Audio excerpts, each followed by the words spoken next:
Hi everyone. இன்னைக்கு அரசியல்ல பரபரப்பா பேசிட்டு இருக்கிற ஒரு விஷயத்த பத்தி தான் நான் பேச போறேன். தமிழக அரசியல்ல ஒரு மாபெரும் சக்தியா உருவெடுக்க தான் தாவேகாவோட தலைவர் விஜய் அவர்கள் ரொம்ப முயற்சி பண்ணிட்டு இருக்காரு. இப்போ அரசியல் சினிமா சண்டைகளை விட அவருக்கு வீட்டு சண்டை, குடும்ப சண்டை தான் ரொம்ப பெரிய தலைவலியா மாறி இருக்கு அப்படின்னுட்டுன்னு சொல்லலாம். சங்கீதா அவர்களோட தரப்புல இருந்து அந்த விவாகரத்து மனு அது லீக் ஆன நாட்கள்ல இருந்து விஜயோட அரசியல் கணக்குகள் எல்லாம் தலைகீழ புரட்டி போட்டிருக்கு அப்படின்றது தான் நம்ம கண்கூடா பாக்குற ஒரு விஷயமா இருக்கு. எப்படின்னா, பெண்களின் நம்பிக்கை நாயகன் அப்படின்னுட்டு தான் ஒரு பிம்பம்.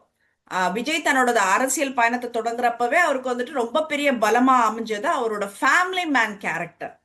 அந்த பிம்பம் தான் இந்த லேடிஸ்க்கு, ஃபீமேல்ஸ்க்கு ஒரு ஃபேவரட்டான பிம்பம் அது. எம்ஜிஆர் காலத்துல இருந்தே தமிழக அரசியல்ல ஒரு கட்சியின் வெற்றினா அது பெண்களோட கையில தான் இருக்கு அப்படின்றதுதான். சோ விஜயும் இதை புரிஞ்சு வச்சுட்டு இருக்கிறாரு, நல்ல சைக்காலஜி தெரிஞ்சு வச்சிருக்காரு. சோ தமிழகத்தின் தாய்மார்கள்ல இளம் பெண்களின் வாக்குகளை தன்னோட பிரதான ஓட் பேங்கா அவர் நம்பி இருக்காரு, நம்பி இருந்தாரு. ஆனா இப்ப சங்கீதா கிட்ட ஏற்பட்டிருக்கிற இந்த கசப்பான விவாகரத்து விவகாரம் அந்த நம்பிக்கையில ஒரு பெரிய விரிசலை ஏற்படுத்தி இருக்குன்னு சொல்லலாம்.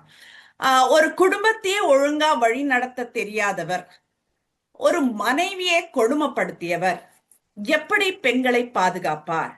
எப்படி பெண்களுக்கு பாதுகாப்பு கொடுப்பார்? நாட்டை இவர் எப்படி காப்பாத்துவார்? பெத்த அப்பா அம்மாவையே மதிக்காத ஒரு பையன் நாட்டுல என்ன பண்ண போறான் அப்படின்ற கேள்விகள், இந்த விமர்சனங்கள் எல்லாம் தான் எதிர்கட்சிகள் கையில எடுக்க தொடங்கி இருக்காங்க. இதுதான் இப்போ விஜய் ரொம்ப நிலைக்குலைய வச்சிருக்கு அப்படின்றத சொல்லலாம்.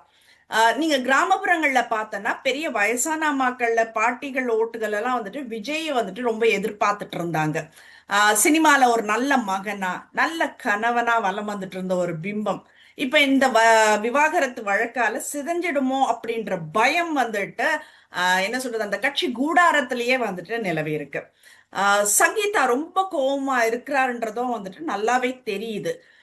ஏன்னா அவங்க அந்த மனுல, நீதிமன்றத்துல தாக்கல் செஞ்சிருக்கிற அந்த மனுல விஜய்க்கு எதிராக பல குற்றச்சாட்டுகளை முன் வச்சிருக்காங்க. அவங்களுக்கு எவ்வளவு ஹர்ட் ஆயிருக்குன்றதெல்லாம் சோ எக்ஸ்பிரசிவ்லி அவங்க எக்ஸ்பிரஸ் பண்ணிருக்காங்க. அந்த வலி எல்லாருக்குமே புரியணும்ன்ற மாதிரி தான் அவங்க மனு போட்டிருக்காங்க.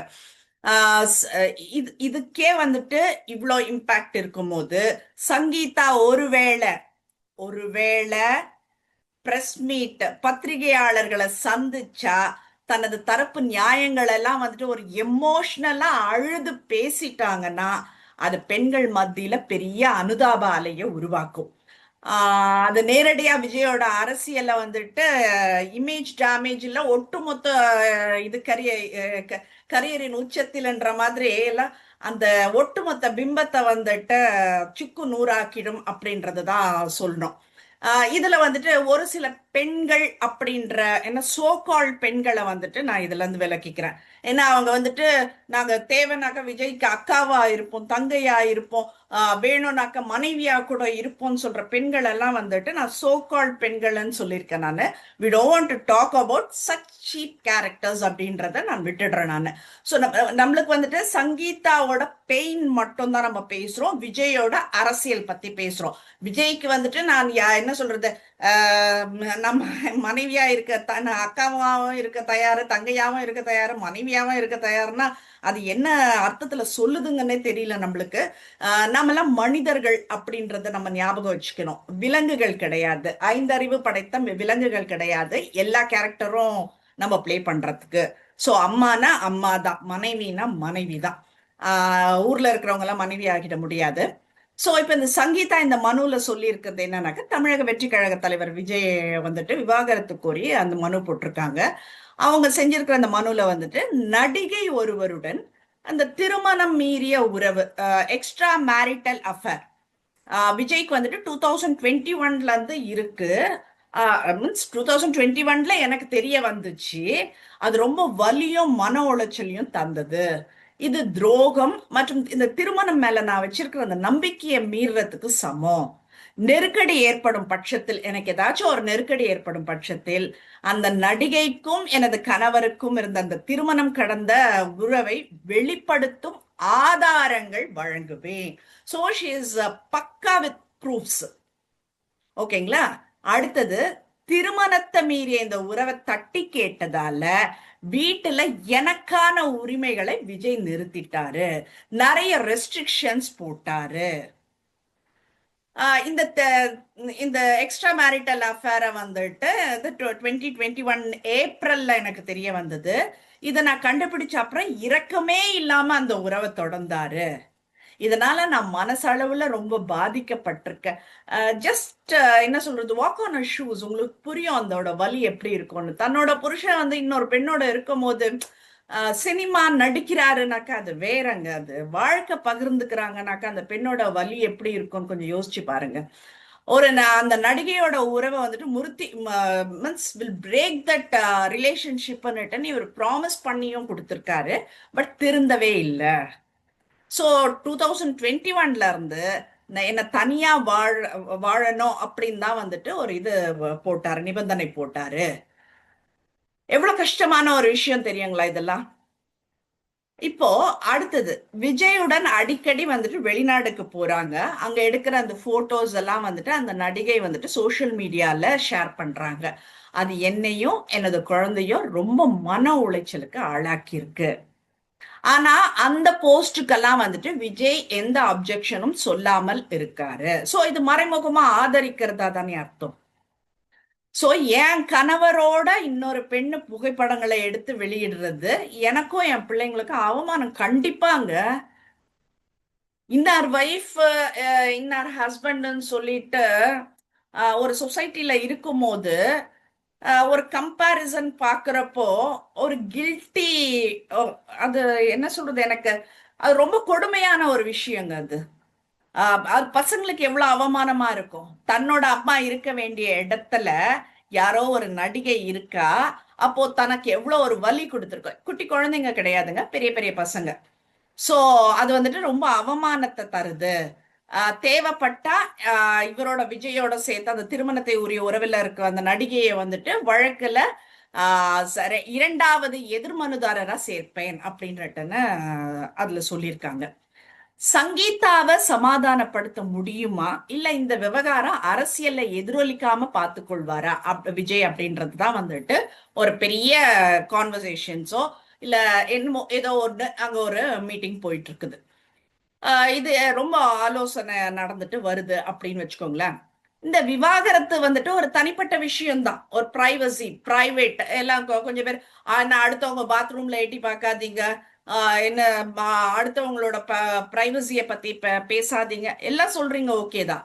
ஆனா ஒரு பொது வாழ்வுல இருப்பவருக்கு அது பப்ளிக் சென்டிமெண்ட் சார்ந்த ஒரு விஷயம் அப்படின்றது தான் நாங்க சொல்றோம்.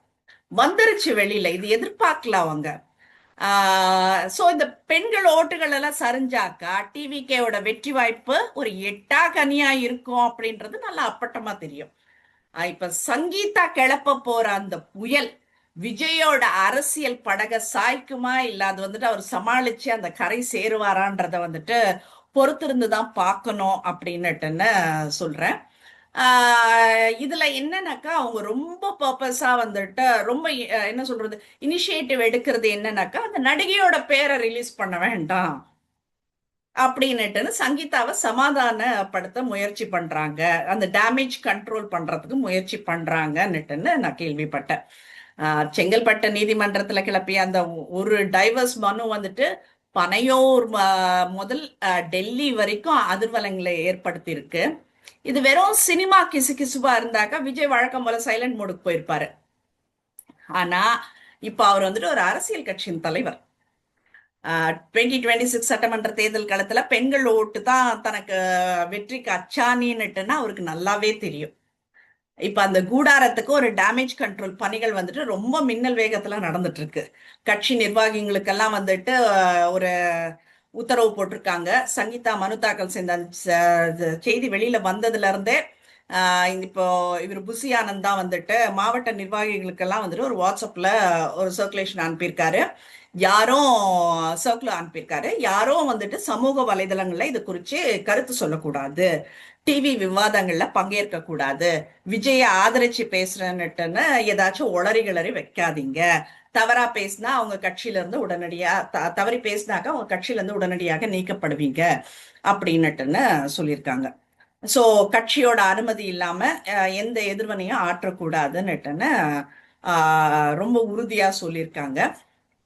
இதுல சங்கீதா வந்துட்டு ஒரு அனுதாப பிம்பமா மாறினா அது விஜயோட அரசியல் பிம்பத்தை பலமா சிதைக்கும். அதுதான் வந்துட்டு உண்மை அப்படின்றத சொல்றேன். ஸோ அதனால இப்போ அந்த லண்டன் டு சென்னை, இப்போ அவங்க லண்டன்ல தானே அவங்க அப்பாவோட பிஸ்னஸ் பார்த்துட்டு இருக்காங்க. ஸோ லண்டன் டு சென்னை நட்டுன்னு தூதுகள் நிறைய போயிட்டு இருக்கு. என்னன்னா அவங்க போட்டிருக்கிறது ஒண்ணு துரோகம் போட்டிருக்காங்க, இன்னொன்னு மன உளைச்சல் போட்டிருக்காங்க. ஸோ இது ரொம்ப ரெண்டுமே வந்துட்டு கடுமையான ஒரு குற்றச்சாட்டு தான் இல்லைங்களா? ஸோ அதனால வந்துட்டு கண்டிப்பா ஏதாச்சும் ஆக்ஷன் தெரியல எனக்கு. ஒரு சமாதான பேச்சுவார்த்தையாச்சும் எடுப்பாங்க, அப்ப எடுக்கிறதுக்கு முயற்சி செய்வார்கள் அப்படின்றதுதான். ஏன்னா கோர்ட்ல போயிட்டு கோர்ட்ல பாத்துக்கலாம் அப்படின்ற மாதிரி எல்லாம் இருக்க முடியாது. இதுல முக்கியமா வந்துட்டு அந்த நடிகையோட பேரை வந்துட்டு வெளியில கசிய விட வேண்டாம். எல்லாருக்கும் தெரியும் அந்த நடிகை யாருன்னுட்டுன்னு. இருந்தாலும் வந்துட்டு சங்கீதா தரப்புல இருந்து அது கசிய விட வேண்டாம் அப்படின்னுட்டுன்னு ஒரு இது.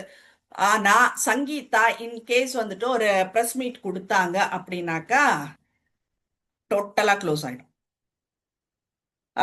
சங்கீதா பொய் சொல்ல போறது இல்ல, ஒரு ஃபேக் டிராமா நடத்த போறது இல்ல, அவங்களோட சொந்த வழிகளை சொல்ல போறாங்க.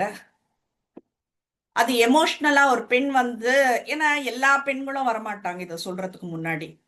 ஸோ ஒரு பெண் முன்ன வந்து, ஏன்னா நம்ம பார்க்குறோம், என்ன சொல்றது, இன்ஸ்டால எல்லாம் பார்க்குறப்போ என்ன சொல்றது, விஜயோட திருமண நாள்ல இன்னும் ஒரு நடிகை வந்து I am very possessive on you அப்படின்ட்டு போடுறப்போ இந்த மனைவிக்கு எப்படி ஒரு வலி இருந்திருக்குன்னு கொஞ்சம் யோசிச்சு பாருங்க. யார் புருஷன் மேல யார் பொசசிவா இருக்கிறது? உங்க புருஷன் மேல நீங்க பொசசிவா இருந்தா பரவாயில்ல, அடுத்த புருஷன் மேல பொசசிவா இருக்கிறது என்ன வகையில நியாயம்? அப்படி ஒரு பெண்ணா இருந்தா எனக்கு அந்த வேதனை வலி புரியுது. அதனால நான் வந்துட்டு சங்கீதாக்காக நான் பேசுறேன் நானு. ஸோ இது வந்துட்டு கண்டிப்பா ஒரு கேமரா முன்னாடி ஒரு மைக்க பிடிச்சி அவங்க சங்கீதா பேசினாங்கன்னா அட்டர் ஃப்ளாப் ஆக போது. விஜயோட கட்சியே வந்துட்டு என்ன சொல்றது, சரிஞ்சு சின்ன பின்னமாகும் அப்படின்றதுதான். என்ன சொல்றது, இப்ப சமீபத்துல ஜூலியோட வீடியோஸ் எல்லாம், அவங்க வீடியோஸ் போடுறப்பவே வந்துட்டு வர்ச்சுவல் வேரியர்ஸ் எல்லாம் போடுறது இல்ல, வல்கர் வேரியர்ஸ் தான் போடுவாங்க. ஏன்னா அந்த மாதிரி தான். இப்ப நான் ஜூலியோட ஷேர் பண்ணேன்னு வச்சுக்கோங்க, த வே த பீப்புள் ஆர் டாக்கிங், அந்த கமெண்ட்ஸ்ல பேசுறது பிச்சுன்றத தமிழ்ல வந்துட்டு அந்த அளவுக்கு பேசுறாங்க. உங்களுக்கு என்ன தெரியும் அவ Julie what she is going த்ரூன்றதெல்லாம் உங்களுக்கு என்ன தெரியும்? அவங்க என்ன சொல்றது, எல்லாம் ஒட்டு மொத்தமா எல்லாரையுமே பிச்சுன்னு சொல்லிட்டாக்க அது என்ன அந்த வார்த்தை எல்லாம் நீங்க மட்டும் தான் வந்துட்டு குத்தகைக்கு எடுத்திருக்கீங்களா? எனக்கு சத்தியமா புரியல. சோ எதிர்கட்சிகள் எப்படி ஆனா இது ஒரு ட்ரம்ப் கார்டு எதிர்கட்சிகளுக்கு. எப்படி காய் நகர்த்த போறாங்கன்றது தான் நம்ம பார்க்க போறோம். இந்த விஷயம் வந்துட்டு இந்த ஐடி விங் கொஞ்சம் அமைதியா இருந்தாலே எல்லாமே வந்துட்டு என்ன சொல்றது சால்வ் ஆயிடும்னு நினைக்கிறேன் நான். இந்த ஐடி விங்க பேச விட்டாங்கனாக்கா இருக்கிறது இல்லாம போகும் அப்படின்றதுதான். ஸோ எனக்கு தெரிஞ்ச மியூச்சுவல் அக்ரிமெண்ட்டுக்கு விஜய் தரப்புல ரொம்ப பிரயத்தனப்படுறாங்க அப்படின்றது நான் கேள்விப்பட்டேன். So let's wait and see what's going to happen.